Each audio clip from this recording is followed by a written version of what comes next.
तो all right, सो ये guys मैं आ चुका हूँ इंडियन कार बाइक 3D में। और ये गेम में न्यू अपडेट आ चुका है जिसमें वाटर बलून और ये वाला ट्रैक्टर ऐड हो चुका है। तो इसका चीट कोड आज मैं बताने वाला हूँ। उससे पहले चैनल पे नए हो तो ये वीडियो को लाइक, चैनल को सब्सक्राइब कर देना।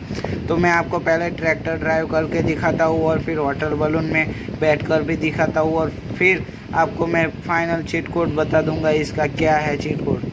तो ये देखो ट्रैक्टर तो कुछ ऐसा लग रहा है और बहुत ही बढ़िया लग रहा है। तो ये वाटर बलून है और इसमें बैठकर भी बता देता हूँ। तो ये देखो बैठ दिया हुआ इसमें और कैसा लग रहा है कमेंट करके ज़रूर बताना। तो अभी मैं वो बताता हूँ आपको ट्रैक्टर का चीट कोड। तो ट्रैक्टर लाने के लिए आपको जाना है हमारे फ़ोन वाले सेक्शन में और 6203 डायल करना है, 6203 ऐसे डायल करोगे तो आ जाएगा। और अभी ट्रैक्टर का चीट कोड 2200 है, 2200 डायल करोगे तो ट्रैक्टर आ जाएगा। तो कैसा लग रहा है कमेंट करके ज़रूर बताना। वीडियो पसंद आई हो तो वीडियो को